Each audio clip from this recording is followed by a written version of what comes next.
మహాధర్నా యొక్క లక్ష్యం ఏంటంటే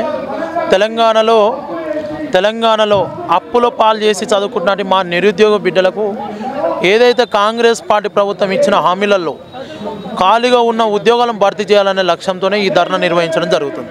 భారతీయ జనతా యువ మోర్చా పూర్తిగా మా లక్ష్యం, మా కర్తవ్యం ఏందో తెలంగాణ సమాజానికి చెప్పినాం, నిరుద్యోగులకు చెప్పినాం. తెలంగాణలో ఉన్నటి నిరుద్యోగులకు ఇలా కాంగ్రెస్ పార్టీ ప్రభుత్వం అడ్డదారిన హామీలు ఇచ్చినట్టు కాంగ్రెస్ పార్టీ ప్రభుత్వం వాళ్ళు ఇచ్చిన హామీలను అమలు చేయమని అడుగుతున్నాం తప్ప మేము వేరే లక్ష్యంతో ఈ ధర్నా పెట్టుకోలే. ఇలా తెలంగాణ గడ్డ మీద మొన్న అశోక్ నగర్లో అర్ధరాత్రి పూట అనేక మంది వేలాది మంది విద్యార్థులు నిరుద్యోగులు నడి రోడ్డు మీద వచ్చి బైఠాయిస్తే కనీసం స్పందించలేదు ఇవాళ రేవంత్ రెడ్డి ప్రభుత్వం, కనీసం స్పందించలేదు. అదే జీవన్ రెడ్డి గారు అల్క మీద ఉంటే ఐదుగురు మంత్రులు పోతారు, ఎమ్మెల్యేలు పోతారు. కానీ ఇవాళ నిరుద్యోగుల పక్షాన కొట్లాడుతున్న నిరుద్యోగులు మాత్రం ఇలా కాంగ్రెస్ పార్టీకి ఇలా నిమ్మకు నీరెత్తినట్టు వివరిస్తున్నాడు రేవంత్ రెడ్డి గారు. నిరుద్యోగుల సమస్యలని ఎందుకు అంటే వాళ్ళ సమస్యలకి పరిష్కారం అనేది ఎందుకు రావట్లేదు? నేను అడుగుతున్నా కదా, కాంగ్రెస్ పార్టీ ప్రభుత్వం ఏంటంటే ఇలా గుంపు మేసిన ముఖ్యమంత్రి తెలంగాణ రాష్ట్రంలో ఉన్నది. ఏమన్నా ప్రశ్నిస్తే మాత్రం అక్రమ కేసులు పెడుతున్నారు, అక్రమ అరెస్టులు చేస్తున్నారు. ప్రశ్నిస్తే మాత్రం తెలంగాణ రాష్ట్రంలో నాడు కేసీఆర్ చేసిన పనే ఇలా రేవంత్ రెడ్డి గారు చేస్తున్నారు. ఇంకా రేవంత్ రెడ్డి గారి స్టార్ట్ కాలేదు, జర్నలిస్ట్ సోదరుల మీద కూడా తుపాకీ పెట్టే ప్రయత్నం చేస్తాడు. అది కేసీఆర్ గారి దగ్గర నేర్చుకున్న విద్యనే రేవంత్ రెడ్డి గారు అమలు చేస్తున్నారు. ఇలా నిరుద్యోగులకు ఎందుకు పరిష్కారం కాదు, ఎందుకు కంటెస్టులు? ఇంతవరకు తెలంగాణ రాష్ట్రానికి విద్యాశాఖ మంత్రి ఎవరో ఇంతవరకు తెలియని పరిస్థితిలో ఉన్నారు. ఇలా నేను రేవంత్ రెడ్డి గారిని సూటి ప్రశ్న అడుగుతున్నా, ఒకటే డిమాండ్ చేస్తున్నా, తెలంగాణ రాష్ట్రంలో ఉన్నటి నిరుద్యోగులకు కూడా న్యాయం చేయకపోతే మాత్రం తెలంగాణ రాష్ట్రాన్ని అగ్నిగుండగా మార్చామని నేను తెలియజేస్తున్నా.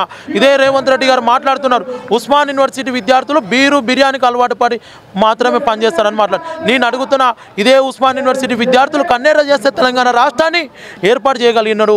ఇదే ఉస్మాన్ యూనివర్సిటీ విద్యార్థులు తెలంగాణ నిరుద్యోగులకు అండగా నిలబడ్డారు. ఈ విద్యార్థులు ఇలా రేవంత్ రెడ్డి గారికి ప్రతిమర్చి మాటలు మాట్లాడుతున్నారు తప్ప ఇలా చేరికల మీద ఉన్న సోయి ఇలా నిరుద్యోగుల మీద లేదని నేను అడుగుతున్నా. వెంటనే రేవంత్ రెడ్డి గారు దీనికి ఒక కమిటీ వేయాలి. ఇలా వాళ్ళు కూడా ఏం చేస్తున్నారు, పరీక్షలు పెడుతున్నారు, కానీ కనీసం ఒక నెల రోజులు కూడా గ్యాప్ ఇవ్వడం లేదు, కనీసం వాళ్ళు ప్రిపేర్ కావడానికి కూడా గ్యాప్ ఇవ్వడం లేదు. ఇంత అడ్డదారిన ఉన్నట్టు రేవంత్ రెడ్డి గారిని ఒకటే హెచ్చరిస్తున్నా, దీని మీద కూడా నువ్వు స్పెషల్ కమిటీ వేసి ఇలా నిరుద్యోగులకు అండగా నిలబడకపోతే మాత్రం భారతీయ జనతా యువ మోర్చా తెలంగాణ గడ్డ మీద అగ్నిగుండంగా మార్చామని మేము కూడా హెచ్చరిస్తున్నాం. Thank you. మనతో పాటు అయితే BJP sports person Mounika Sunkara గారు అవుతున్నారు, వారితో ఒకసారి మాట్లాడదాము. నమస్తే అండి, చెప్పండి మహాధర్నా చేపట్టడానికి కారణం ఏంటి అసలు? రేవంత్ రెడ్డి ప్రభుత్వము అడ్డిమారి గుడ్డి దెబ్బల ప్రభుత్వాన్ని స్థాపించుకుంది, కానీ ఒక్క హామీని కూడా నిలబెట్టుకునే చేతనైతలేదు. కాబట్టి మహిళల విషయంగా ఎట్లయితే ఆ హామీలు నెరవేర్చలేకపోయినందుకు మహిళా ధర్నా, ఇప్పుడు ఉద్యోగుల విషయంగా నెరవేర్చినందుకు నిరుద్యోగ ధర్నా, రెండు ధర్నాలు మేము నిర్వర్తిస్తాం. అసలు నిరుద్యోగుల సమస్యల్ని ప్రభుత్వం ఎందుకు పట్టించుకోవడం లేదు? ఎందుకంటే దానికి ఒక సిస్టమ్ ఉంటుంది, దాని ఒక సిస్టమేటిక్గా వాళ్ళకి నోటిఫికేషన్ పెట్టడము, ఆ ఎగ్జామ్ రాయించడము, ఆ రాసిన వాళ్ళని ఎంపిక చేయడం, ఇదంతా ఒక పని. రేవంత్ రెడ్డి ప్రభుత్వం కమిషన్ల మీద ఆధారపడ్డ ప్రభుత్వం కాబట్టి ఉద్యోగుల గురించి పట్టించుకోదు, మహిళల గురించి పట్టించుకోదు, దేని గురించి పట్టించుకోదు.